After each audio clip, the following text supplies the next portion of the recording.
Oh, howdy all, grab yourself a drink. It is time for some Path of Exile 2 discussion. Today, I wanted to continue a series looking at the Act bosses of Path of Exile 2, strategies on how to beat them, and a full detailed breakdown of all of their moves.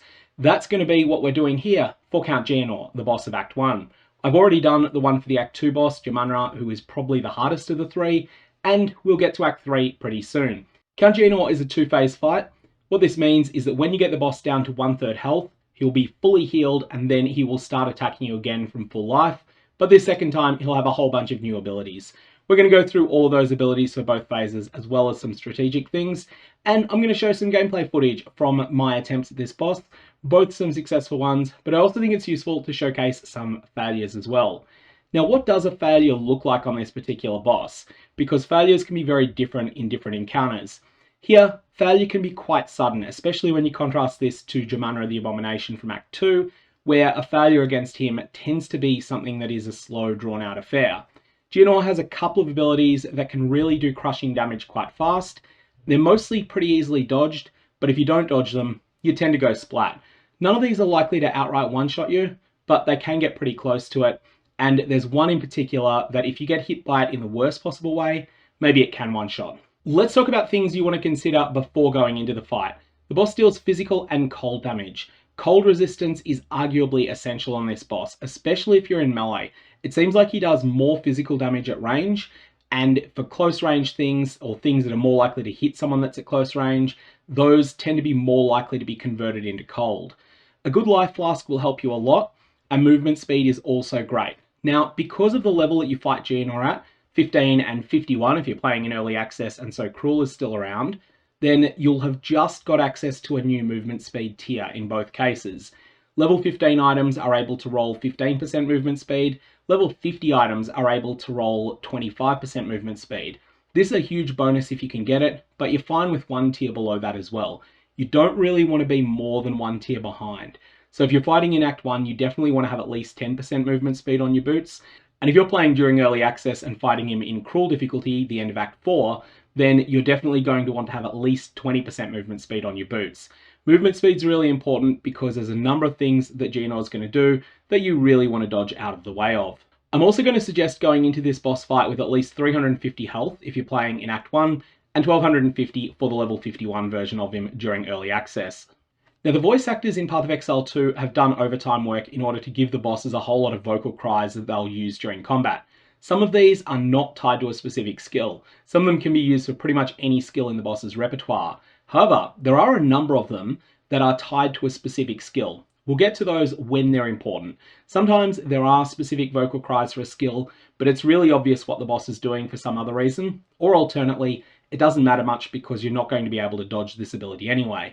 But for the things where knowing the voice cue is going to be the difference between successfully dodging it and not successfully dodging it, then I'll mention that in this video. Let's start with an overview of what to expect in Phase 1. Before this phase starts, there's actually going to be a few ordinary werewolf monsters you're going to need to kill. These are pretty trivial, and Geonor will join the fray when you kill the last one. I recommend that you try to kill these in such a way that you're at nearly full life, nearly full mana, and that you've got full life and mana flasks when Geonor himself joins the fray. Otherwise, you'll find yourself starting behind. If you end up being slain in the fight and then you come back in for another attempt, on that second attempt, these trash monsters will not be present and Geonor will just join the fight straight away. Something I want to advocate here, and I didn't actually think of this until I was looking at all of my recorded footage to write this video. I want to advocate that you, generally speaking, dodge things in a clockwise direction. So think from Geonor's point of view. If Geonor is at the center of the screen and you're 1 meter north of him, then if he uses certain abilities, then you just want to move a little bit southeast so that he then has to turn clockwise in order to face you in the new direction. The reason for this is that the timing on one of his abilities, the Icicle Cage, which is arguably the most important one to dodge, this one is more forgiving to dodge in a clockwise direction than in a counterclockwise direction. This one's more important if you're fighting at long range than if you're fighting in close range, because if you're fighting in close range, this ability is easier to dodge. So let's start with his Lunge ability. Here, Geonor is going to make a melee slice, but this is also going to summon a projectile, and this projectile is just going to fire off in a line until the end of the arena. Being spawn of the 1980s myself, this immediately conjures an image in my head of the sword beam mechanics from the early Zelda games. Now, there is a small wind up for this ability. I measure it to be about 3/4 of a second. The skill hits once and it deals significant damage, but it's not overwhelming. It's not something that's unsurvivable. Most of this damage is physical and some of it is cold. And it takes Geonor about 3/4 of a second more in order to recover from this strike. So you can think of it as being like he's stunning himself for that 3/4 of a second after it goes off. Now the projectile component of this deals almost entirely cold damage as far as I can tell, and it also appears to have a big bonus to inflicting freeze on players. I got frozen by it once with 72% cold resistance, and I don't think I had any freeze buildup on me beforehand, so that's something to keep in mind. It's kind of painful. If you recognize that this skill is coming, I want to encourage you to sidestep slightly so it misses you. And again, clockwise is recommended, not because it's better on this skill, but because it's better on one of the others. The second thing in phase 1 is his AOE Swipe. Now this is something he'll have in both phases, although it is subtly different. Geonor quickly attacks a large arc in front of him with his sword.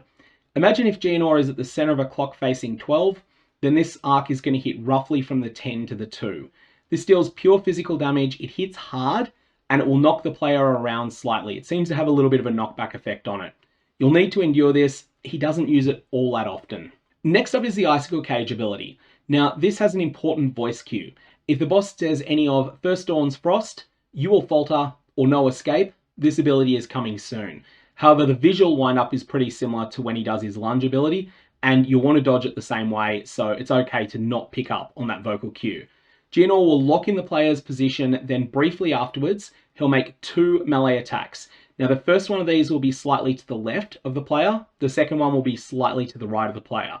The reason that I say you want to dodge this clockwise is that means that it's a little bit more lenient on the timing. If you try to dodge counterclockwise, then you've got to beat the first of these slices.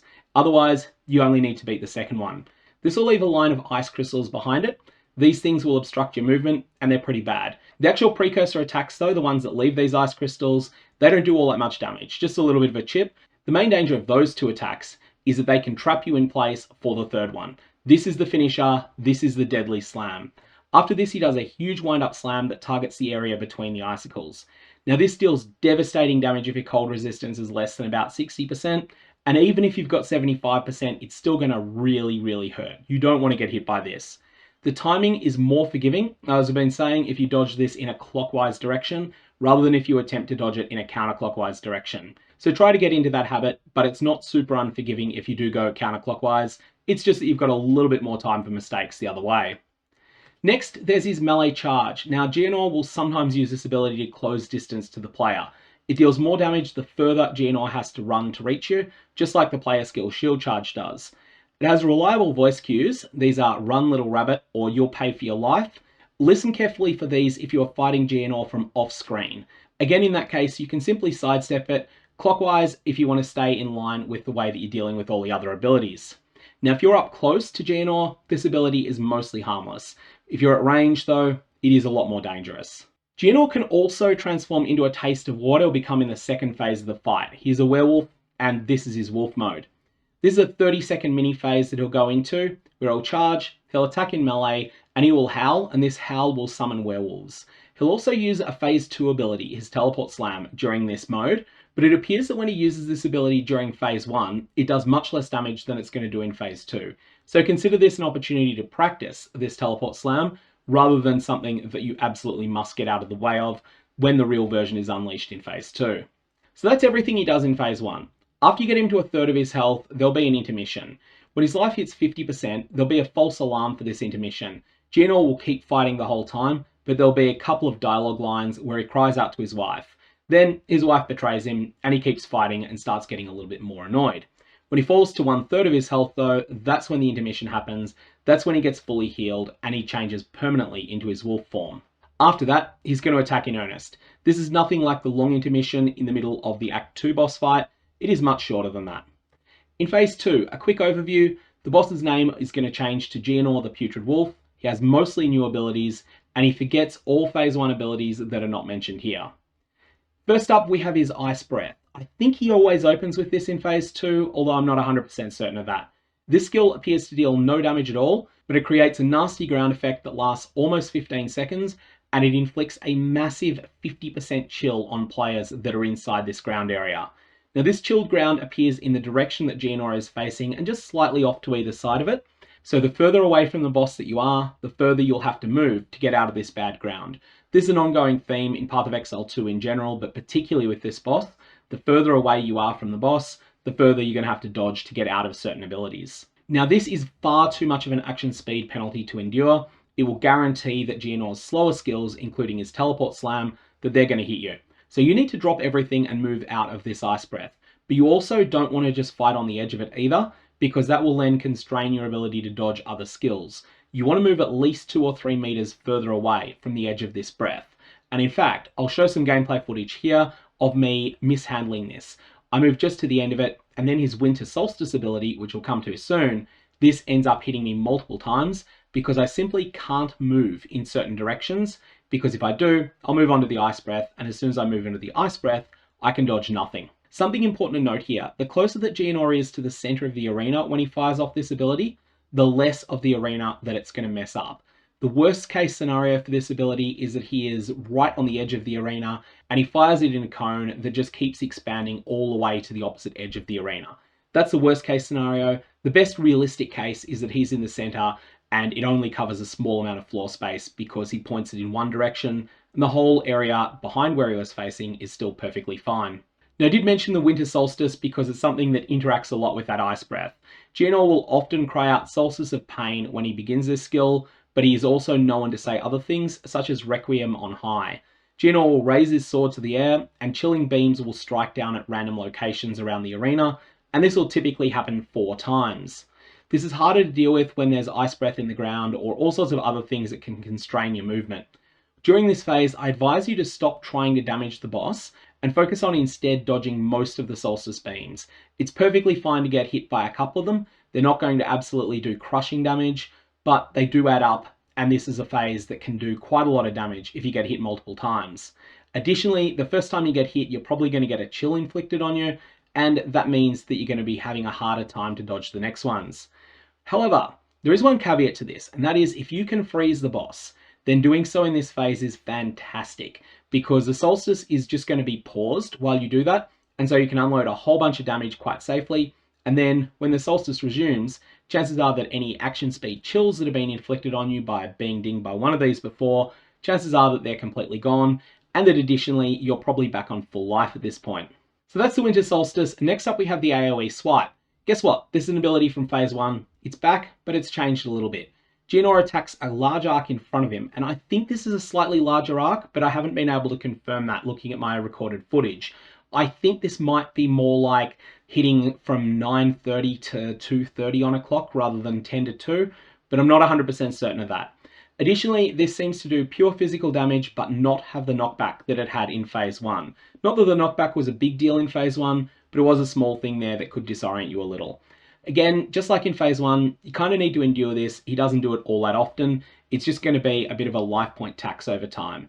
Every time he uses this, you're going to lose 100 life if it's normal, and if you're playing in early access and it's cruel, you're probably going to lose about 400 life. You're then going to have to heal that back, whether that be through life flasks or something more passive like life regen. That's going to be up to you to decide how dangerous it is. Next, we come to the Teleport Slam. I believe this is the ability most likely to kill you in this fight. Geonor flies up in the air, then promptly marks out a circle in blood on the ground, and then he strikes there, dealing significant damage. He comes down from the sky like a comet, and if you're in the way, then you go splat.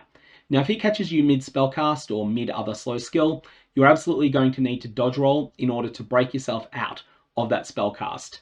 This is not something that is a super slow ability, and so you do need to get out of the way, otherwise you're going to get squished. Now there's a section in the center of this Teleport Slam that is marked in deeper red. I believe if you're in contact with that section of the slam, it either automatically critically hits or it just gets a big damage boost. Something is there that causes it to do much more damage if you're hit right in the center there. So don't be in contact with that spot. You'll have a very, very bad day if you do. Another thing he learns in phase 2 is his fog phase. Now this is long. This goes on for ages. With this ability, Geonor conjures fog that covers a fair portion of the arena. Now this deals chip cold damage over time while you stay in it, but there is a safe circle that is a medium size, maybe about a third of the normal arena area or a little bit less than a third. During this phase, he will also summon additional werewolves and he'll charge across the arena multiple times. He's going to be giving a bit of a monologue during this period, and each time that he finishes a line of text, he will then charge across the arena trying to hit you. He'll fixate on your location, and then normally once he's fixated on you, he will charge from the opposite side of the arena through the middle on the line that goes through the middle and your current location. And you don't want to be on that location that he fixated on when he gets there, because if you are, he's going to hit you twice each time he dashes across. Now you can move out of the way or you can dodge roll, and the timing on dodge rolls here appears to be extremely generous. The minor werewolves that he summons here, he'll summon them all the time during this phase. They can become a major hassle as they just keep building up. You do need to kill them, otherwise you'll be in severe trouble. Now, something I want to advocate here that will seem a bit counterintuitive, but that has worked for me. Don't be in the center of the safe spot and don't be close to the center. Be somewhere near the edges. That way, when Geonor ends up charging at you, he will take longer to get to you and you'll have more time to dodge. You'll have more time to react. You can either react by not being in the location he's trying to get to, or alternately by dodge rolling. Both of these work for me, and I'll leave it up to you which of them works better for you. The most important thing though to keep in mind is that you've got to keep thinning out those werewolves, otherwise you'll end up in for a world of hurt. They don't do very much damage in melee, but it does add up because there's going to be quite a lot of them. The next ability to consider in phase 2 is the charged Icicle Slam. Now, Geonor will often cry, "I smell your blood and I'm ravenous" when he's charging this skill, but it's not that important to pick up on that vocal cue because this is something that is very slow, very methodical, and very obvious. He transforms the arena when he casts this. The arena will fill with what looks to be chilled ground, but it is not chilled ground. This is a warning that icicles are about to erupt in these locations. These icicles are going to hurt you, especially if you get hit by multiple of them at once. So once more, this is a very, very slow ability. You want to drop what you're doing and get out of the bad ground when he uses this ability. It's fine to be hit by one of these icicles. It's not a catastrophe to be hit by two, but you don't want to be hit by a lot of them. Warning, warning, warning. This is very counterintuitive the way that this interacts with you freezing the boss. This was responsible for one of the deaths that I had when I went to repeat this boss. Freezing or presumably also stunning the boss during this ability does not delay the explosion. It still goes off at the timeline that it was otherwise going to go off. So keep that in mind, where I do advocate trying to freeze or stun the boss in the middle of the Winter Solstice ability. Don't do it during the charged Icicle Slam, it won't help you. And finally, we get to the ultimate ability in phase 2, which is only unlocked when Geonor reaches under 25% HP. In fact, this one's so significant I considered calling this a phase 3, but then I realized I didn't notice it was a separate phase until my 5th time fighting the boss, and I figured lots of other people wouldn't have either. What happens here? When Geonor falls under 25% HP, the rules change on his Winter Solstice ability. Ultimate Moonbeam is a transformed version of that skill. It looks red, it looks like a corrupted version of the Winter Solstice ability. It functions the same way, but it also applies a bleeding debuff, and additionally, where Winter Solstice may have a cooldown, I've never seen Geonor use it twice in succession. It is definitely not the case that Ultimate Moonbeam has much of a cooldown at all. Geonor can spam this, and he will spam it. We'll come back to this when we talk about strategy for each phase, but keep in mind that this is a transformation moment in the fight. It becomes a lot harder once he gets this ability. So what's our strategy overview? In phase 1, Icicle Cage and Lunge both reward you for slowly circling the boss, and Icicle Cage specifically rewards circling in a clockwise direction. So we're going to do that. Each time you see him use a skill, try to move about 30 degrees clockwise from the boss's perspective. This way, most of his dangerous abilities won't ever hit you. Some of the other ones will, but that's what you've got life flasks for. This fight is not going to put your life flask under massive pressure the way that Geonor does in Act 2. This is going to be one of those fights that goes a little bit quicker than that. In phase 2, prior to getting him to 25%, freezing the boss or applying other similar mechanics such as stun appears to be incredibly strong in this fight. And that's because the boss just doesn't seem to have many hit points and doesn't seem to have a very high ailment threshold. You want to dodge the charged Icicle Slam. It's okay to get hit by one of the icicles, you don't want to get hit by many of them. And during Winter Solstice and the fog phase, focus on avoiding damage rather than dealing it. Any damage that you can do is a bonus, but you mostly want to be focused on avoiding damage during those phases. After he falls under 25%, things change. In the Ultimate Moonbeam phase, you really need to balance dealing damage and avoiding being hit. My recommendation here is that you try to have enough flask charges that from here onwards you don't need to ration them at all. You want to get here with enough life flask charges that you can pretty much constantly be using them. As long as you make some effort to avoid Ultimate Moonbeams though, it's okay to get clipped by them a couple of times. They're not going to one-shot you or two-shot you, but you will be in real trouble if you get hit by 3 of them at once, or if you get hit by 2 of them in one wave and then 1 in the next, or anything like that. It's fine to get hit by 1 here or 1 there, but getting hit by 2 of them is a bit of an emergency, and you want to stop applying damage and just start focusing on dodging everything if you have been hit by 2 of these. And that is everything about Count Geonor. Hopefully that helps you in getting down this boss. May your Valorbs have interesting results, and if you need any help with Act 2's Geonor, then I've got a guide for that as well. And because people kept pestering me to set one up, I've set up a merchandise store. Details on that down in the description below.